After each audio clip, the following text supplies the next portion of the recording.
Waktunya bersaat teduh dengan Tuhan melalui bacaan Alkitab 1 pasal sehari dalam kitab Nabi-Nabi Besar bahagian pertama seri yang ke-31. Kitab Yesaya pasal 31, Yerusalem tersesat dan terlepas dengan perikop Tuhanlah penolong yang satu-satunya. Mari baca Alkitab, mari dengar Alkitab, dan mari lakukan apa yang Allah firmankan di dalam Alkitab. Maka iman dan pengharapanmu tidaklah sia-sia. Tuhan Yesus Allah Putra, Alfa dan Omega memberkati, dan Allah Roh Kudus akan menuntun untuk memahami. Salam kasih dan doa dari Rumah Produksi Endang Silitonga Tanjung Bible Audio Ministry. Mari memulainya dengan doa dalam hati.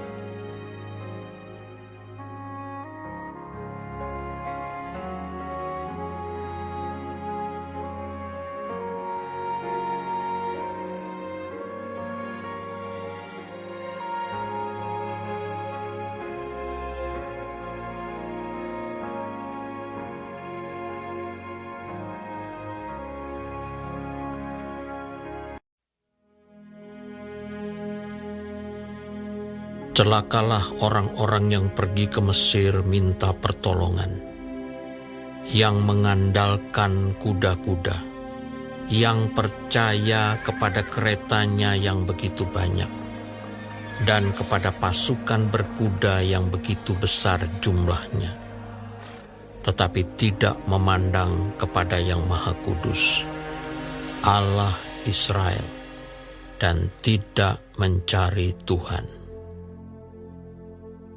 Akan tetapi Dia yang bijaksana akan mendatangkan malapetaka dan tidak menarik firman-Nya. Ia akan bangkit melawan kaum penjahat dan melawan bala bantuan orang-orang lalim. Sebab orang Mesir adalah manusia, bukan Allah. Dan kuda-kuda mereka adalah makhluk yang lemah, bukan roh yang berkuasa. Apabila Tuhan mengacungkan tangannya, tergelincirlah yang membantu, dan jatuhlah yang dibantu, dan mereka sekaliannya habis binasa bersama-sama. Sebab beginilah firman Tuhan kepadaku, seperti seekor singa atau singa muda menggeram untuk mempertahankan mangsanya, dan tidak terkejut mendengar teriakan seluruh pasukan gembala yang dikerahkan melawan dia, dan tidak mengalah terhadap keributan mereka. Demikianlah Tuhan semesta alam akan turun berperang untuk mempertahankan gunung Sion dan bukitnya.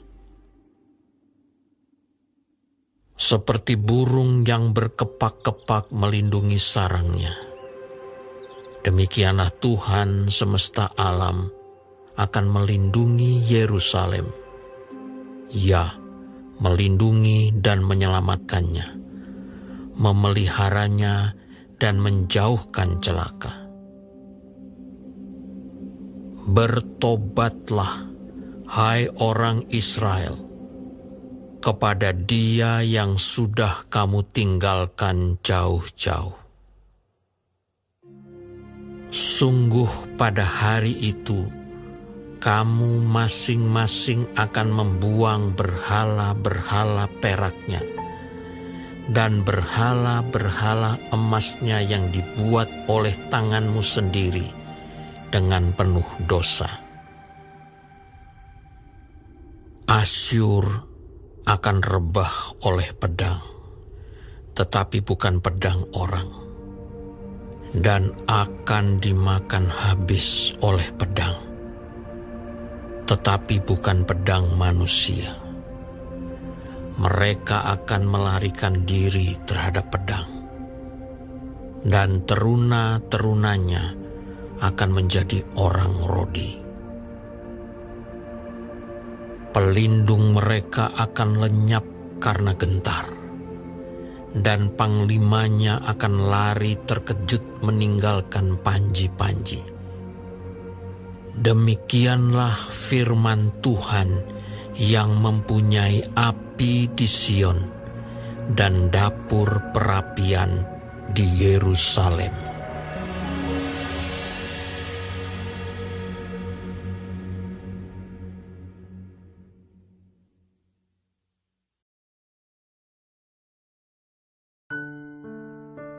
Kita telah menyelesaikan bacaan Alkitab satu pasal sehari dalam kitab Yesaya pasal yang ke-31. Sedikit perenungan melalui pasal ini tentang hanya Tuhan Allah saja, satu-satunya. Dengan ayat panduan perenungan terang besar Alkitab Yesaya 31 ayat 1 dengan bunyi nas. Celakalah orang-orang yang pergi ke Mesir minta pertolongan, yang mengandalkan kuda-kuda, yang percaya kepada keretanya yang begitu banyak dan kepada pasukan berkuda yang begitu besar jumlahnya, tetapi tidak memandang kepada Yang Maha Kudus, Allah Israel, dan tidak mencari Tuhan. Sahabat-sahabat firman yang dikasihi oleh Tuhan di mana saja Anda berada, pasal yang ke-31 kitab Yesaya merupakan pengulangan dari pasal-pasal sebelumnya yang mengisyaratkan akan betapa pentingnya untuk didengarkan oleh Israel, dalam hal ini Yehuda dan kita semua, untuk bertobat dan kembali menjadikan Tuhan sebagai satu-satunya pelindung Israel.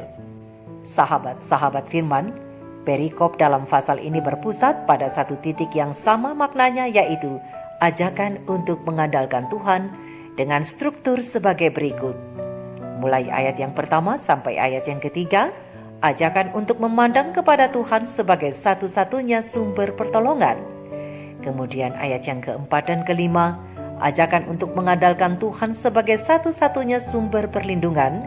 Dan ayat yang keenam sampai yang kesembilan, ajakan untuk bertobat kembali kepada Tuhan Allah yang hidup, satu-satunya yang sanggup mengalahkan dan memusnahkan musuh umatnya. Untuk itu, sahabat-sahabat firman Yehuda diminta untuk tidak mengandalkan kekuatan manusia, termasuk kekuatan berhala asing, dengan mengadakan permufakatan untuk memohon bantuan kepada Mesir. Mengapa? Jawabnya adalah karena permufakatan ini tidak mungkin hanya secara politik saja, melainkan akan melibatkan suatu sistem keagamaan yang mengartikan bahwa bangsa Israel, dalam hal ini Yehuda, akan dituntut untuk menyembah berhala-berhala Mesir. Dan sebagai akibatnya, mereka yang memohon pertolongan bukan kepada Tuhan akan disebut sebagai orang-orang yang celaka di ayat yang pertama. Maka Tuhan akan bangkit melawan Mesir sebagai yang menolong Yehuda, dan sekaligus kepada Yehuda sebagai yang ditolong. Ini bisa kita lihat pada ungkapan Tuhan mengacungkan tangannya, maka tergelincirlah yang membantu dan jatuhlah yang dibantu, dan mereka sekalian habis binasa bersama-sama di ayat yang ketiga. Untuk itu, sekali lagi dalam situasi yang menegangkan oleh karena ancaman Asyur, negara adidaya itu, Yehuda dianjurkan untuk tidak memohon pertolongan kepada Mesir, apalagi berkoalisi secara politik yang kemudian akan bercampur dengan keagamaan. Maka melalui Nabi Yesaya mereka coba diyakinkan bahwa Tuhan jauh lebih kuat dari Asyur, dan Tuhan akan memukul mundur dan bahkan membinasakan Asyur berdasarkan terang besar Alkitab Yesaya 31 ayat 6-9. Sahabat-sahabat firman, inti pekabaran pada pasal ini ada pada ayat yang keempat dan kelima, bahwa Allah sendiri akan bertindak sebagai pelindung umatnya. Sebab pertolongan yang sejati hanya datang dari Dia, ya satu-satunya, hanya dari Tuhan saja. Sahabat-sahabat firman, ada sebuah cerita legenda Amerika Serikat yang mengisahkan tentang seorang yang bernama John Henry yang memenangkan kontes yang menguji kekuatan manusianya dalam menggunakan palu godam melawan palu bor bertenaga uap. Sayangnya, untuk memenangkan kontes itu, Henry harus mengorbankan nyawanya. Ia meninggal karena kelelahan, karena dalam perlombaan itu satu-satunya manusia hanya Henry. Bor palu bertenaga uap terus digunakan di rel kereta api lama setelah John Henry meninggal. Tetapi itu tidak berarti bahwa kita harus menaruh atau mempercayai mesin, bukan? Ingatlah, kepercayaan kita perlu ditempatkan pada sumber kekuatan yang nyata. Sahabat-sahabatku, Israel mengira bahwa mereka bisa mendapatkan bantuan dengan beralih pada kekuatan militer Mesir. Tetapi Yesaya pasal yang ke-31 ayat yang ketiga mengatakan, sebab orang Mesir adalah manusia dan bukan Allah, dan kuda-kuda mereka adalah makhluk yang lemah dan bukan roh.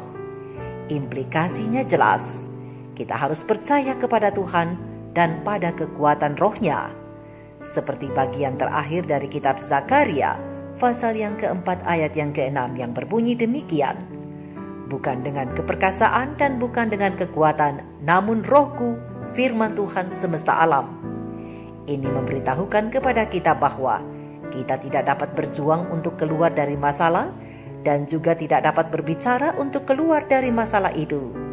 Tetapi kita harus membiarkan Tuhan sajalah yang menjadi sumber kekuatan dan pertolongan kita yang sejati. Sikap selalu mengandalkan Tuhan adalah salah satu penentu apa yang sedang kita perankan dalam skenario penutupan sejarah dunia ini. Sebab pada saat itu akan ada koalisi antara spiritual dan dunia politik. Oleh sebab itu, sahabat-sahabatku, pena ilham ilahi roh nubuat Maranatha Tuhan datang, halaman 96 alinea kedua, memberi pertanyaan sekaligus memberi kita tantangan.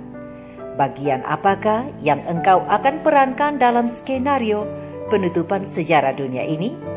Apakah engkau menyadari pekerjaan besar persiapan yang sedang berlaku di sorga dan di bumi? Janganlah seorang pun sekarang ini bermain-main dengan dosa, sumber dari setiap kemalangan di dunia kita ini. Janganlah nasib jiwamu bergantung pada sebuah ketidakpastian, tetapi hendaklah engkau ketahui bahwa engkau adalah sepenuhnya berada pada pihak Tuhan. Pada masa kesukaran yang akan kita hadapi, Allah menjanjikan perlindungan dan itu hanya akan diberikan kepada mereka yang memelihara firman kesabarannya. Sahabat-sahabat firman, tidak ada satu koalisi dengan kekuatan manusia manapun yang dapat diandalkan pada saat itu. Satu-satunya hanya Tuhan dan kuasanya yang dapat kita andalkan, karena dari Dia sajalah pertolongan itu datang. Mari kita renungkan ini bersama. Shalom.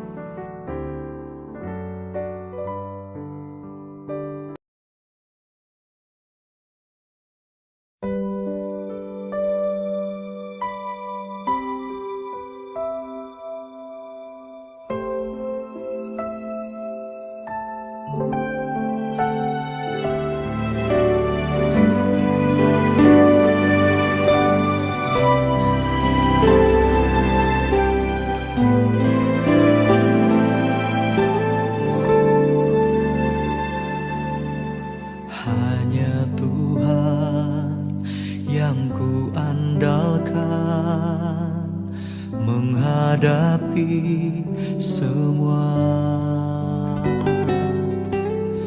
Takkan pernah Dia kecewakan saat ku menyembah. Pertolongan yang Dia sediakan tepat pada waktunya. Ku berseru, Dia lepaskanku, tempat harapanku, dan ku berlari padamu.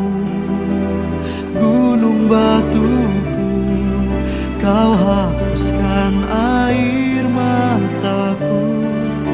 Tetap ku pegang janji-Mu, karena ku tahu ku berpegang pada Yesus yang hidup.